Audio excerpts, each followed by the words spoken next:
দর্শক, রাজধানীর পাশাপাশি পাবনা থেকেও আমরা জেনে নিব হাম ও ডেঙ্গুর সবশেষ খবর। প্রথমে আমরা চলে যাচ্ছি ঢাকার কুয়েত বাংলাদেশ মৈত্রী হাসপাতালে।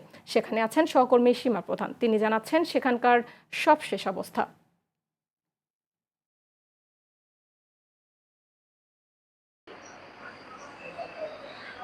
খুবই হাম পরিস্থিতির খবরাখবর আমরা প্রতিনিয়তই তুলে ধরছি। এরই মধ্যে হাসপাতালগুলোতে আমরা ডেঙ্গুর চাপও দেখছি। আমি যেই হাসপাতালটিতে আছি এখানে কিন্তু ২৪ জন হামের রোগী রয়েছে, তার পাশাপাশি কিন্তু একজন ডেঙ্গু রোগীও রয়েছে।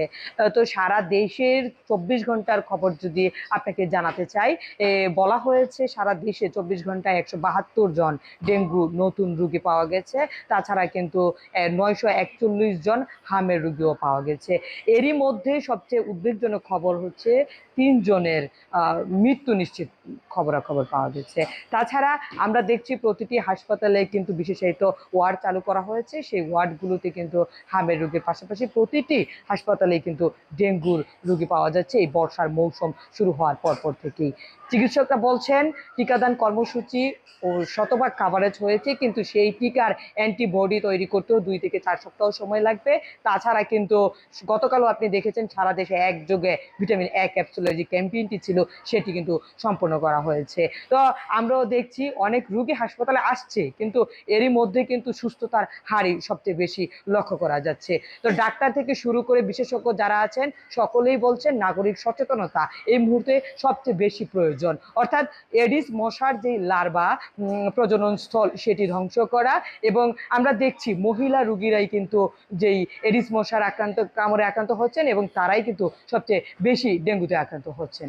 তো সুমি, এই ছিল কিন্তু রাজধানীর হাসপাতাল কুয়েতপতি হাসপাতাল থেকে আমার কাছে এই মুহূর্তে সবশেষ। সুমি। সীমা, ধন্যবাদ আপনাকে আমাদের সাথে যুক্ত থাকার জন্য। দর্শক, পাবনা জেনারেল হাসপাতাল থেকে হাম ও ডেঙ্গুর সবশেষ জানাচ্ছেন সহকর্মী এম.জি. সুলভ।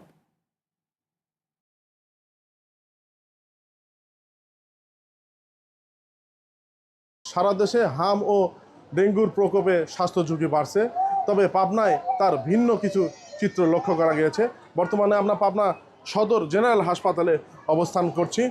পাবনা সদর হাসপাতালের পরিসংখ্যান বিভাগ জানিয়েছেন গত ২৪ ঘন্টায় হামে আক্রান্ত রোগীর সংখ্যা ৩ জন, গত এক সপ্তাহে ৩৭ জন, গত এক মাসে ২১৬ জন এবং জানুয়ারি মাস থেকে এ পর্যন্ত ১২০৪ জন রোগী হামে আক্রান্ত হয়েছেন। বর্তমানে হাম আইসোলেশন ওয়ার্ডে ১৯ জন রোগী ভর্তি আছে।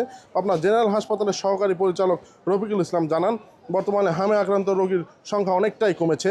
পাবনায় এখন পর্যন্ত কেউ হামে আক্রান্ত হয়ে মারা যায়নি। সেই সাথে পাবনায় এ পর্যন্ত ডেঙ্গুর কোনো ভয়াবহতা নেই। গত জানুয়ারি মাস থেকে আপনার জেনারেল হাসপাতালে ৩০ জনের মতো ডেঙ্গু আক্রান্ত রোগী ভর্তি হয়ে তারা চিকিৎসা নিয়ে সুস্থ হয়ে বাড়ি ফিরে গেছেন। বর্তমানে হাসপাতালে ৪ জন ডেঙ্গু আক্রান্ত রোগী ভর্তি রয়েছেন। এদিকে স্বাস্থ্য বিশেষজ্ঞরা বলছেন নিজেদের থেকে নিজেরা এই মরণঘাতী ২ রোগ থেকে বাঁচতে হলে নিজেদেরকে সতর্ক হতে হবে, যার যার অবস্থান থেকে সতর্ক হতে হবে এবং নিজের বাড়ির আঙিনা এবং আশেপাশে জমে থাকা পানি পরিষ্কার করতে হবে। এই ছিল আমার কাছে আপনার জেনারেল হাসপাতাল থেকে সর্বশেষ। সুলভ, ধন্যবাদ আপনাকে।